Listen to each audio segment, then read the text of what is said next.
So let's talk about pricing decision in the short run and the long run. Pay attention, class. Pay attention, Furkan. Pay attention. So now, pricing in short run and long run. Remember, when we talk about short run, we are actually talking about a shorter time period, whereas when we talk about long run, we are talking about a time period which is more than one accounting period of 1 year. ठीक? तो एक तो ये बात दिमाग में रखें. So when we talk about this long run, then we are looking at costs which might be fixed in the short run, but in the long run then most of these costs would not be fixed. सही है? Just because of that, those costs which might not be relevant in the short run would become relevant in the long run. ये सारी discussion हम पहले कर चुके हैं in the previous course. सही है? So when we talk about short run decisions, we are talking about less than a year, and then in particular we are talking about special orders. क्योंकि pricing तो आपने अगर short run में करनी है तो let's say I'm selling this marker, मैं इसको बेच रहा हूँ 20 रुपए पे, and then Awais comes in and he asks me for 1000 markers. Now I need to make a decision. Now this decision, pricing decision, is a short run decision. क्योंकि ये short run में मैंने डिसाइड करना है, ये price मैंने नहीं चलानी आगे, ये प्राइस मैं दे रहा हूँ सिर्फ अवैस को, ये मार्कर मैं बेच रहा हूँ आप सबको for ₹20. But when he comes in, so then I will have to come up with another pricing, and that would be a pricing decision, and it is a short run decision. ये short run decision है. So when we talk about pricing decision in the short run, then most of the times it would be about special orders, and that would require adjusting product mix and output volume. सही है? इसका detail हम लोगों ने पढ़ा था when we were talking about decision making in the previous course. अगर आपको याद हो, decision making में हम लोगों ने special orders पढ़े थे. अगर नहीं याद तो अभी हम यहाँ पे ये एक्सरसाइज करेंगे तो आपको याद आ जाएगा. So this is about short run. Now when we move on to long run, then we are talking about a longer time period. That means when I talk about a price in the long run, then it would stay on, वो उधर ही रहता है, ठीक है? और उस pricing को मैं over the years change करता हूँ. Why? Because at times cost might increase, or my markup, which is my profit on that product, which is my return on investment of the product, it might increase. सही है? और फिर होता क्या है कि when we talk about long run, तो कुछ cost जो कि are fixed in the short run would also become variable in the long run. So that means it would also become relevant. Short run में fixed cost irrelevant होती है. वापस जाएं अपने दोबारा decision making वाले chapter पे. We said that fixed costs, which are committed fixed costs, cannot be changed in the short run, and they are not relevant then.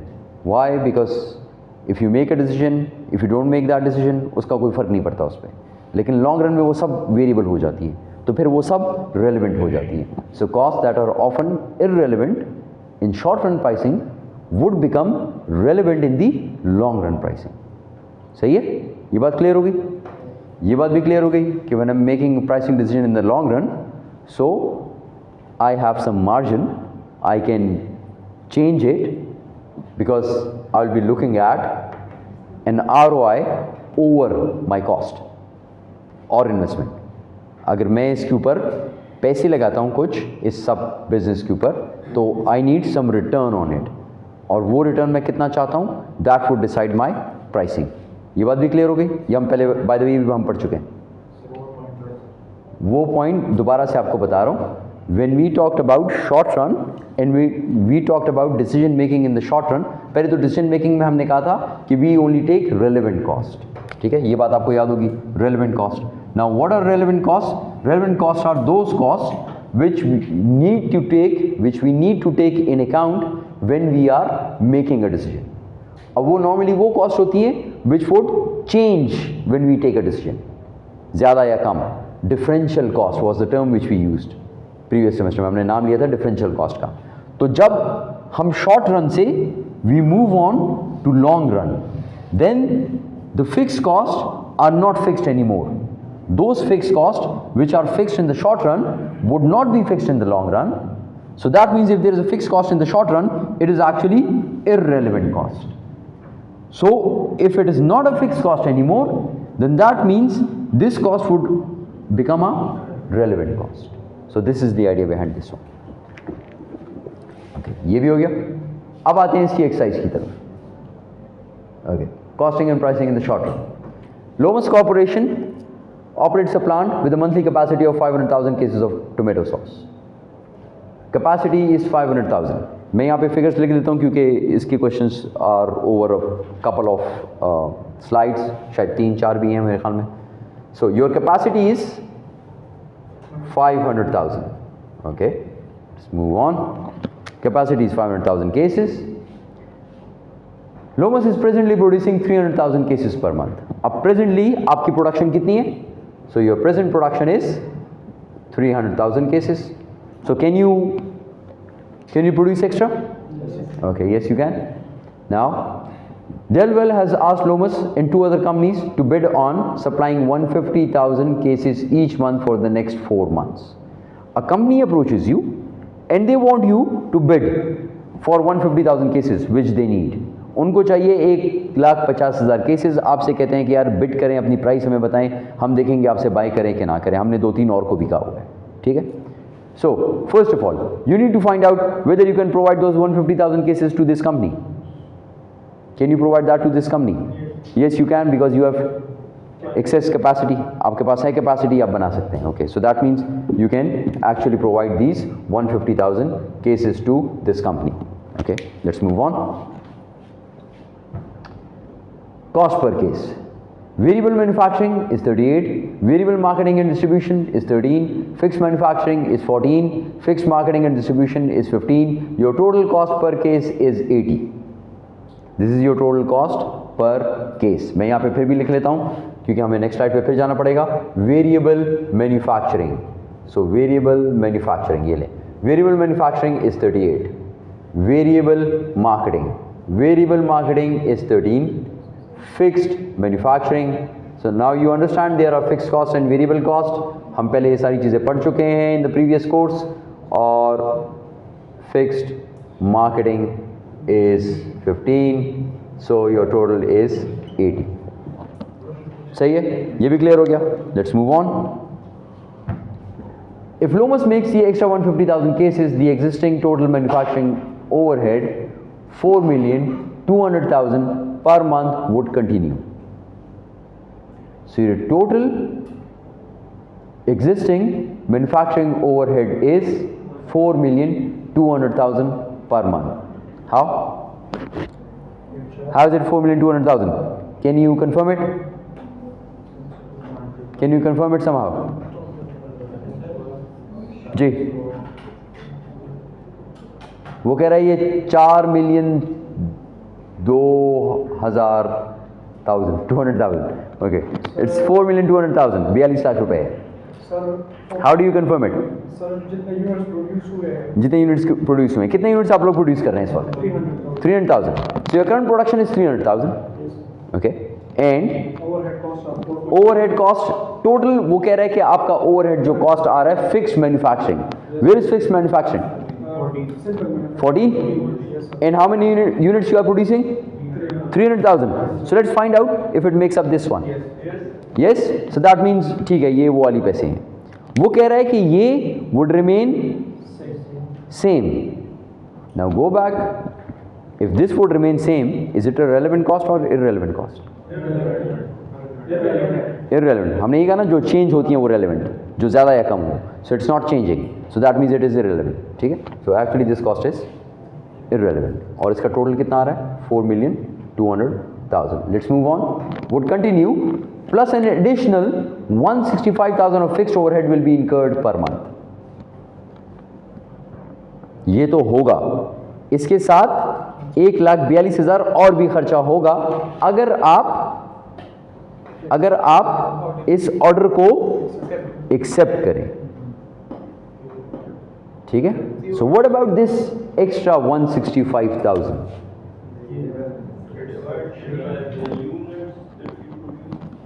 Fixed or fixed? per unit increase. Sir, ये अच्छा जितने units का extra बढ़ाने जा रहे हैं हाँ उसको डिवाइड करें तो हमें पर यूनिट इंक्रीज दे देगा। पर यूनिट इंक्रीज दे देगा। Sir, fixed. अगर कोई कॉस्ट इंक्रीज होती है कभी किसी काम करने से तो इसका मतलब वो कॉस्ट कौन सी है, वो इसकी वजह से वेरिएबल बन रही है ना। क्योंकि इसके ये असल में एडिशनल एक है of fixed overhead, it is actually a fixed overhead, लेकिन इट विल इंक्रीज या इट विल इमर्ज या it will be incurred only if you accept the order. If you don't accept the order, it's not there. So that means this is a cost which is associated with the same order. So is that a relevant cost? Yes, yes. Yes, it is a relevant cost. And if I divide this by the units which we are producing extra, it will give me the per unit cost which will increase due to accepting this order. इस बात की समझ आई? इस बात की समझ आई? Okay इसको मैं फिलहाल पर यूनिट में कन्वर्ट नहीं कर रहा, let's put it like this, लेकिन आपको समझा दिया कि ये है क्या। Why would it be relevant? अच्छा देखिए, I need to look at the nature ना, rather than saying it's a fixed cost or it's a variable cost. मुझे इसके नेचर को देखना है। नेचर इसका ये है कि if I accept the order, this will happen. तो इसका मतलब ये है कि ये इस ऑर्डर के साथ एसोसिएटेड है।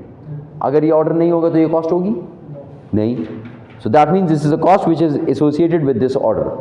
So if I am bidding for this order और मैं उसको बताऊं कि इसके आपके ऑर्डर के मैं कितने पैसे आपसे लूंगा, तो फिर मुझे ये कॉस्ट भी इस ऑर्डर के अंदर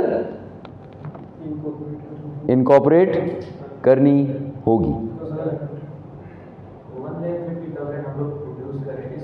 1,50,000 मैं प्रोड्यूस नहीं कर रहा, मैं प्रोड्यूस कर रहा हूँ 3 लाख एक्स्ट्रा प्रोड्यूस करूंगा अगर मैं इसके लिए बनाऊँ, फिर ये कॉस्ट आएगी।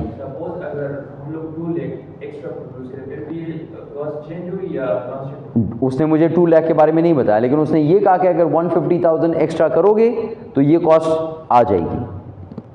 ठीक है, उसने सिर्फ इतना कहा है। अगर वो कहता है कि 2 लाख तक भी अगर आप करें तो भी यही कॉस्ट आएगी, तो बस वो ये शो कर रहा है कि हाँ ये फिक्स कॉस्ट है, चाहे 1 करें, चाहे 1.5 लाख और बनाएं, चाहे 2 लाख और बनाएं, कॉस्ट यही आएगी। ठीक है, फिलहाल तक उसने नहीं कहा, इसलिए मैं अज्यूम नहीं करता बस, लेकिन मुझे पता है कि अगर ये बनाऊंगा तो ये कॉस्ट है, बस इसका मतलब ये कॉस्ट इसकी वजह से है। अगर इसकी वजह से है तो अवैस ने मुझे कहा कि ये और चीज़ें मुझे बना के दो, अब अवैस ने जो मुझे कहा उसकी वजह से मुझे ये कॉस्ट और होनी पड़ रही है, तो मैं अवैस को जो पैसे कहूँगा कि इतने का बेचूंगा अवैस पे, तो उसके अंदर ये कॉस्ट ज़रूर इंक्लूड करनी है, क्योंकि ये इसकी वजह से हो रही है, इसके बगैर ये कॉस्ट नहीं होती थी। ठीक है, ओके। स्पेशल ऑर्डर क्यों नहीं कंसिडर होगा? हर मंथ क्यों बनाएंगे? उसने कहा मुझे कितने महीने तक के लिए चाहिए? 3 महीने तक के लिए चाहिए, तो ठीक है, हाँ special order. Okay, let's move on. Then it says total marketing and distribution cost will not change. Marketing and distribution cost will not change. तो इसका मतलब अगर कोई कॉस्ट चेंज नहीं होती तो इसका मतलब वो इररेलेवेंट है। कौन कौन सी कॉस्ट नहीं चेंज होगी? फिक्स्ड, मार्केटिंग, वेरिएबल नहीं, क्या फिक्स्ड? फिक्स्ड किधर है? ये वाली, this is irrelevant, irrelevant. Okay, ये भी हो गया। आगे चलें। What price should Lomas bid? Start जी, स्टार्ट करें जी, स्टार्ट। क्या क्लिक मुझे बताएं, सारा डेटा आपके सामने लिखा हो। लोमस को क्या बिड करना चाहिए? 81.1 जी 81.1। So Kesar is saying 81.1, Awais is saying 81.1 जी। और कौन है? अली, फजलाई, क्या कॉस्ट है? कैसे कैसे ज़रूर करें ख़वातीन हजरात, मतलब ख़वातीन जी, answer ji Ali 66.1। So now we have another figure 66.1 by Ali and Abdullah and Furqan जरूर 68.3. चले अवैस भी इधर से चला गया 68.3 माशाल्लाह 67.1 फुरकान ने भी पार्टी चेंज करी जी क्या sir so is it still 81.1 एक चीज इसमें 3 चीजें जी जरूर जल्दी 3 चलिए जल्दी जल्दी व्हाट अबाउट यू जी answer come on Sayana Shabana Tasneem Ramin answer 67.1 Mustakim is also saying 67.1 जी सुलेमान 81.1 ओके 81.1 सुलेमान स्टार्ट करें क्लास ज़रूर जल्दी मुझे आंसर दें ताकि हम स्टार्ट करें माशाल्लाह 90.6 ओके लेट्स स्टार्ट जी स्टार्ट करें okay let's start class let's start okay so now let's look at the cost first सबसे पहले इस कॉस्ट को देखें कॉस्ट मैंने ये लिखी हुई है अगर पिछली स्लाइड पे आप जाना चाहते हैं पिछली स्लाइड पे भी देख लीजिएगा it's on the previous slide and somehow the system is not working हमने लिखा हुआ है इसीलिए कोई मसला नहीं है प्रीवियस ओके अभी भी नहीं जाता okay no it does not understand English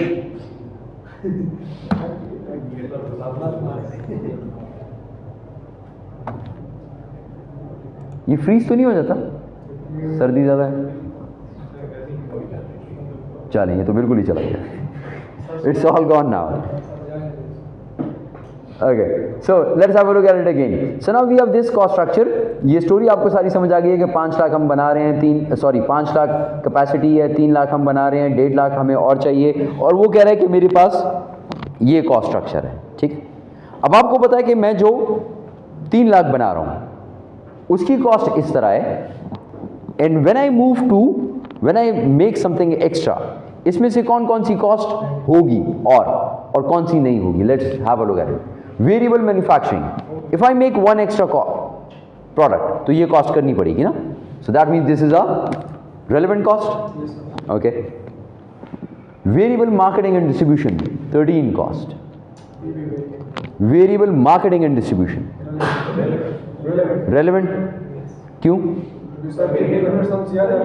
variable है अच्छा होनी नहीं चाहिए अब देखिए इसके ऊपर थोड़ा सा आपको क्वेश्चंस में when you encounter such questions you will have to look deep into this one because this is a bit tricky why it's a bit tricky because it's about marketing and distribution ना यानी आप market करते हैं आप product market करते हैं उसके ऊपर मार्केटिंग की कॉस्ट आती है स्पेशल ऑर्डर आपके पास खुद आता है तो अगर देखा जाए टेक्निकली तो ये कॉस्ट इनकर नहीं होनी चाहिए ठीक है क्योंकि वो खुद आपके पास आया वैसे मेरे पास खुद आया कि मुझे 150,000 यूनिट्स चाहिए तो मुझे आप बिड करके दें तो इसका मतलब ये है कि जो मैं अवैस को ये मार्कर बेचूंगा इसके ऊपर मैंने मार्केटिंग की कोई कॉस्ट इनकर की है नहीं की है ना ठीक है सो एज ए रूल ये नहीं होना चाहिए क्वेश्चन आपको अगर डेटा कुछ देता है कि ये होगी तो फिर इसको रेलेवेंट डाल दीजिए नहीं तो अगर क्वेश्चन डेटा नहीं दे रहा so by default I would से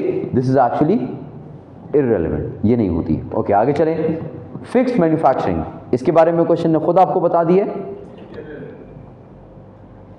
कि दिस इज इररेलेवेंट हमने इसको इररेलेवेंट कर दिया लेकिन फिर क्वेश्चन एक और चीज बता रहा है कि ये इनकर होगी इसकी बजाय ये तो सेम रहेगा लेकिन अगर ये ऑर्डर ले लिया तो ये इनकर करना पड़ेगा इसका मतलब 38 मुझे कितने यूनिट्स बना रहे हैं 150 okay so that means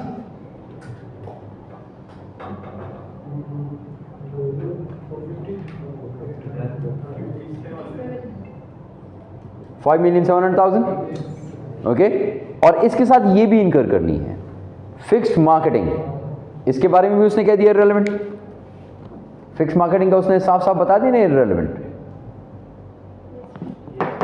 will not change irrelevant तो इसका मतलब ये हुआ कि मेरी सिर्फ 2 कॉस्ट इन करूंगी ये वाली और ये वाली अगर इन दोनों को मैं ऐड करूं so I have a total of 5,865,000 okay ये कितने यूनिट्स पे इन करूंगी 150,000 पे, तो इसका मतलब पर यूनिट कॉस्ट कितनी आ गई? 80 39.1। ये इधर कहीं पे है? ये इधर कहीं पे आ रहा है? नहीं आ रहा? 39.1। सर ये वेरिएबल मैन्युफैक्चरिंग चेंज नहीं होगा सर? वेरिएबल मैन्युफैक्चरिंग चेंज नहीं होगा, तो होगा ना, इसे तो इसको लिया है। नहीं सर, ये मार्केट है, पर यूनिट में चेंज नहीं आएगा पर यूनिट में चेंज क्यों आएगा? प्राइस क्यों आएगा? प्रोडक्शन। आप इस फिगर की बात करें 38 की, कि would this figure of 38 change? What did we say about variable cost per unit? Variable cost per unit remain same, total variable cost changes, तो टोटल वेरिएबल कॉस्ट चेंज हो रहा है, पर यूनिट रिमेन सेम। जी class, is it clear? Is it clear? ये cost है price अभी decide करके क्या? हाँ, ये कॉस्ट है। तो अब अगर आप प्राइस डिसाइड करें, so then how would you decide the price? Markup बीच में कुछ ऐड कर दें और उसको प्राइस दे दें, ठीक है? कोई भी मार्कअप बीच में ऐड करके इसको प्राइस आप दे दें। अब वो आपकी मर्जी है कि क्वेश्चन आपको क्या कहता है कि कितना मार्कअप बीच में दें और कितनी प्राइस आप अपने बीच में ऐड करनी है, but it must be above this, इसके ऊपर कुछ कॉस्ट का ना। 40 कर दें, 41, 45, 50, व्हाटएवर, सही है? क्लियर? यानी ये वो ब्रेक इवन प्राइस है। ये ब्रेक इवन है, इसके ऊपर आप प्रॉफिट लेंगे। अब आगे चलें, आगे देखेंगे। Suppose that Lomas believes that Delwell will sell the tomato sauce in Lomas's current markets but at a lower price than Lomas. अब एक मसला हो गया, Lomas को मैं कितने प्राइस दे दूं? 39.1 कॉस्ट है मेरी, कितनी प्राइस दे दूं? 40। चलें जी, मैंने आपकी बात मान ली, मैंने Lomas को 40 पे बेच दिया। अब आपको खतरा है कि Lomas आपकी मार्केट के अंदर बेचना शुरू कर दें और आपसे कम रेट पे बेचना शुरू कर दें, lower then your price. Okay, ये कह रहे हैं। So then what will you do? What will you do? अपने रेट से ज्यादा दे दें। What will you do? Marketing को बढ़ाएंगे, वो भी रेलेवेंट अपने रेट, अपनी सेलिंग के रेट से नॉर्मली जो आपका सेलिंग का रेट क्या होगा? आपकी कॉस्ट कितनी है वैसे नॉर्मल? 80। और आप कितने का बेच रहे होंगे? Give me any figure, any figure. 85। चलें, let's say the selling price is 85, this is my cost and my selling price is 85। Okay, if I've sold to Lomas at 40, तो अगर Lomas मेरी मार्केट में बेचना शुरू कर दे, मैं 85 का बेच रहा हूँ और Lomas कितने का बेच दे? 80 का। Would you buy from Lomas और फ्रॉम मी? Lomas। तो Lomas तो मेरी मार्केट खराब कर देगा, तो फिर मैं क्या करूँ? What should I do? अपनी प्राइस से ऊपर अपनी प्राइस से ज्यादा पे बेचेंगे, ज़्यादा भी बेचेंगे। यानी 85 से ज्यादा पे। तो फिर क्या, एक मिनट, अगर आप 85 से Lomas को आप 86 कह दें, तो Lomas आपसे क्यों लेगा यार? वाई? देखिए, Lomas ने आपको भी कहा है कि मुझे बिड दो, Lomas ने आपके साथ और कंपनीज कंपैटिटर्स को भी कहा हुआ है। लेकिन सर Lomas भी तो फिक्स कॉस्ट वेरिएबल कॉस्ट करेगा मार्केटिंग पे और सर फिक्स कॉस्ट को चेंज कर दो। Lomas मार्केटिंग पे क्यों कॉस्ट इनकर करेगा? Lomas आपका प्रोडक्ट बेच रहा है ना, Lomas आपका प्रोडक्ट बेच रहा है, तो Lomas शायद मार्केटिंग की, Lomas को मार्केटिंग की जरूरत शायद ना पड़े। इसमें तो ये भी है कि बाकी जो कंपेटिटर्स हैं वो भी तो हमारी रेट पे तकरीबन बेच रहे होंगे, तो वो भी तो इसको कोई इतना कम रेट ऑफ नहीं कर सकते। रेलेवेंट कॉस्ट है। मुझे तो बाकियों का नहीं पता ना, मुझे तो अपनी देखना है ना, मुझे तो अपने देखना चाहिए। What should I do? Come on quickly, we have 10 minutes. Lomas को सर इस कॉस्ट को अच्छा, बस फिर ये सोचें, एक हम हैं और एक अवैस ने हमसे ऑर्डर लिया है, बस। ठीक, मैं बेच रहा हूँ 85 का मार्केट में, मेरी कॉस्ट है 80, but when I was giving it to Awais, मैंने हिसाब लगाया 39.1 कॉस्ट आ रही है, तो मैं कहता हूँ यार अवैस को 40 पे दे दो। मैंने अवैस को 40 पे दे दिया। अब मैं तो सोच रहा था अवैस जाके कहीं और बेचेगा, अवैस मेरी मार्केट में आ गया और उसने बेचना शुरू कर दिया, और अवैस मुझसे अगर कम पे बेचेगा तो मेरी मार्केट ख़राब हो जाएगी, तो मुझे अवैस को क्या प्राइस इधर देनी चाहिए? ये फिक्स कॉस्ट होगा लेकिन सर यही प्राइस देनी चाहिए जो यही price 60. Why? What have you done? Sir इसलिए कि अगर हमें नॉर्मल कॉस्ट आता है 80 का 80 का, और हम इसके लिए बना रहे हैं 40 पे 39.1 पे, तो हमारा टोटल कॉस्ट 120 हो जाएगा। तो हम अगर इसका डिवाइड 120 हो जाएगा। हम इसके लिए भी बना रहे हैं, उसके लिए भी बना रहे हैं। अगर फिर हम मतलब अगर हम एक के लिए बना रहे हैं सर, अगर हम इसको 60 पे देंगे तो वो अगर 62 की भी बेचेगा ना, तो फिर भी तो मेरी मार्केट ख़राब करेगा। सर सर सर तो हम अपनी प्राइस फिर भी 60 तक गिरा सकते मैं कैसे गिरा सकता हूँ? मेरी कॉस्ट तो 80 है। नहीं 80 है। नहीं सर, ये दाम अगर हम बना रहे हैं फिर तो हमारी कास्ट इसके लिए 40 है ना, तो हम उसके लिए वो कवर कर रहे हैं। कैसे कवर करें फजल लाई? कैलकुलेशन करके बताएं। इस तरह मुझे कोई चीज़ ना बताएं, मुझे कैलकुलेशन करके दें, बताएं। अवेज से कवर कर रहे हैं, अवेज से कवर कर रहे हैं। अवैस से मैं क्या कवर कर रहा हूँ? अवैस से तो मैंने टोटल 0.9 रुपीज़ कमाए हैं। हाँ सर, तो हमने उसको 60 पे बेचा। वो क्यों खरीदेगा? मेरे पास अवैस को मैं 60 पे बेचूं, हाँ क्यों बेचूं? मुझे कैलकुलेशन बताएं, वाई कैलकुलेशन। सर बता रहा हूँ ना सर, हम उसको इसलिए 60 पे दे रहे हैं कि अगर कल को वो 62 की भी बेचेगा ना, ये 60 आपने वैसे ही दिमाग में सोच लिया या इसके पीछे कोई कैलकुलेशन है? कैलकुलेशन है इसमें। क्या है मुझे बताएं। टोटल कास्ट हमारी कितनी बनी? टोटल कॉस्ट हमारी बनी 80। 80 प्लस नहीं, 40 अगर 40 की भी हम प्रोडक्शन कर रहे हैं। सर इसकी ये कैलकुलेशन 80 प्लस 40 नहीं, ये कैलकुलेशन बिल्कुल गलत है। सेम पे बेच लीजिए। ओके जी, एनीवन एल्स?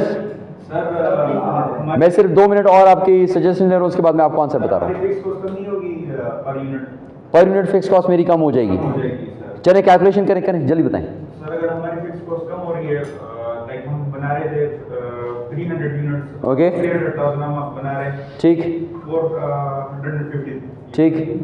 तो उसकी हमारी फिक्स कॉस्ट कम हो जाएगी, तो हमारी अपनी जो प्रोडक्शन है वो भी कम हो जाएगी, तो हम फिर कंपेयर कर सकते तो ज़रा कैलकुलेशन करके मुझे देना, इस तरह तो मुझे ना बोले ना। ओके जी, anyone else? Any other idea? Sir fix ये जो इररिलेवेंट कॉस्ट है इनको रिलेवेंट करना पड़ेगा डिसीजन मेकिंग ना। ओके ओके, गौर से सुने जी, गौर से सुने। ऐसे केस में नॉर्मली ये होता है ना कि अगर मुझे ख़तरा है कि ये मेरी मार्केट को ख़राब करेगा, तो मैं ये कहता हूँ, अब go back to what we studied earlier. याद है आपको ट्रांसफ़र प्राइसिंग? याद है ट्रांसफ़र प्राइसिंग में हमने क्या कहा था कि जब अगर वो जो मेरा दूसरा डिपार्टमेंट है वो चीज़ बेचे और वो उस कस्टमर को बेचे जिस कस्टमर को मैंने बेचना है, my customer is getting affected, तो मैं क्या करूँगा? हाँ, मैं क्या करूँगा? प्राइसिंग डिसीजन याद है वो मैक्सिमम मिनिमम, उसमें मैं क्या चीज़ ऐड करता था उसके साथ? वेरिएबल कॉस्ट ऑफ प्रोडक्शन के साथ क्या ऐड करता था? कैपेसिटी मतलब पर कैपेसिटी क्या ऐड करता था?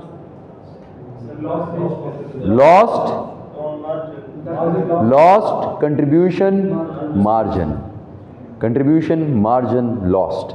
ओके, अब वापस आएंगे। 300,000 मैं बेच रहा हूँ, 150,000 मैंने इसको दिए। अगर ये 150,000 मार्केट में बेचेगा तो ये मेरी कितनी सेल ख़राब कर सकता है? 150, इससे ज़्यादा नहीं ख़राब कर सकता, 150 ख़राब करेगा। ओके, 150,000 तो मैं बेच रहा हूँ अपने रेट के ऊपर, नहीं ख़राब होगा।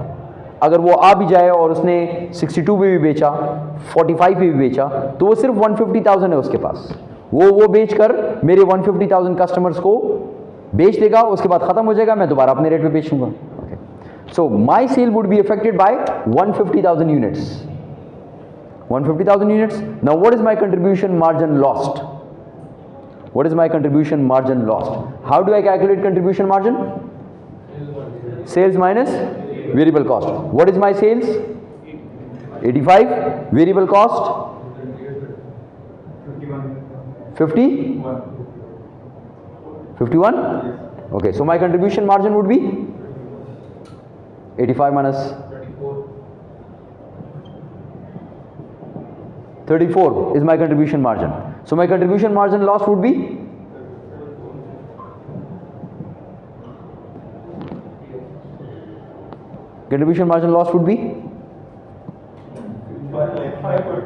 जी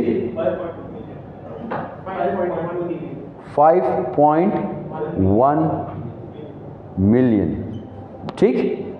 सो इट्स 34 रुपीज़। अब आ जाए इधर, मेरी कॉस्ट कितनी है 39.1, which I am selling to Awais. Awais को कॉस्ट इतनी है, लेकिन अगर अवैस ने कोई इधर उधर गलती की तो ये 34 रुपीज़ भी मुझसे चले जाएंगे ना। तो मैं कहता हूं मैं अवैस से ये भी ले लेता हूं, ये भी ले लेता हूं। तो मैं अवैस को कितना लूं अवैस से 73.1। अगर मैं इस रेट पे अवैस को दे दूं और अवैस लेट से बेचे 75 पर भी, जितने भी बेचे उसकी मर्जी, तो वो मेरी सेल खराब कर देगा 150,000 यूनिट से, ठीक। 150,000 मुझसे चले गए, लेकिन उस 150,000 जाने से मेरे कितने पैसे चले गए, ये पैसे चले गए, ये पैसे चले गए, ये मैंने सारे इधर से पूरे कर लिए, ये मैंने सारे इधर से पूरे कर लिए।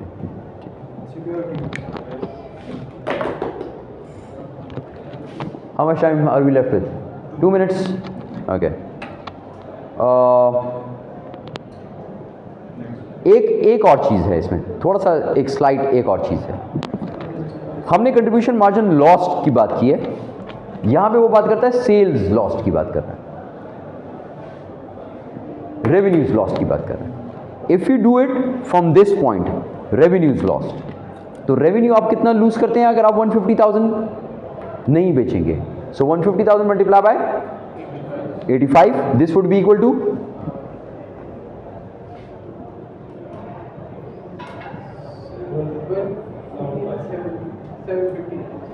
12,750,000। So this is my revenue lost, ठीक है। तो अगर ये रेवेन्यू लॉस्ट है और ये भी मैं इससे रिकवर करूं, revenue lost, so this would actually mean 85। So 85 plus 39.1 would not make any sense. So contribution margin would be a better approach. This would be my lowest bid which I should give, ठीक है, in case if I'm afraid। और अगर नहीं, मैं इससे पहले से वैसे वो कर दूं कि अवैस ठीक है मैं आपको ये दे रहा हूँ फॉर द फर्स्ट मंथ, लेकिन अगर मेरी सेल्स ड्रॉप हो गई, I would not continue to produce for you, ठीक है। So this is what I can do. So 1 महीने में शायद मेरी सेल ड्रॉप हो जाए, अगले 2 महीने में ड्रॉप नहीं होंगी, क्योंकि मुझे पता चल जाएगा इसने कुछ गलत किया है। और what I can do is, अगर इसने पहले महीने में मेरी सेल ड्रॉप नहीं होती, so I would produce in the next month for him as well. या मैं ऐसे कोई सिक्योरिटी रखवा लेता हूँ, या अगर इसके साथ मैं एक परमानेंट वो कर लेता हूँ कि हाँ ठीक, कॉन्ट्रैक्ट कर लेता हूँ कि मैं इसको हर मंथ प्रोवाइड करूँगा फॉर एवर। अगर मेरी सेल ड्रॉप नहीं होती, अगर मेरी सेल ड्रॉप होगी तो फिर मैं इसको जितना सेल ड्रॉप है वो इससे पेनल्टी चार्ज करूं, प्लस इतना % of interest, whatever. Normally this happens in businesses, ये नॉर्मल होता है, ठीक है। तो इस तरह की अरेंजमेंट आप कर सकते हैं। So this is the answer. Sales drop, simple, sales drop. आपकी सेल्स कितनी है 300,000, योर सेल्स वुड ड्रॉप जी। सेल्स ड्रॉप का और भी रीजन हो सकता है, लेकिन ऑब्वियस रीजन तो यही है ना फिलहाल, कि एक और बंदे को मैंने दिया और उसने मेरी मार्केट में बेच दिया। तो मैं उसे कहता हूं you can not sell in this market, you can sell in the other market. जाओ उधर बेचो, उधर बेचो, उधर बेचो, why sell in my market, ठीक है। मैं आपको इतने कम रेट पे दे रहा हूं 40 पे, मैं लोगों को 85 पे देता हूं, आपको 40 पे दे रहा हूं। You can earn a lot, go and sell in some other market, why in my market. Okay, thank you, इसको स्टॉप कर दें। I will see you after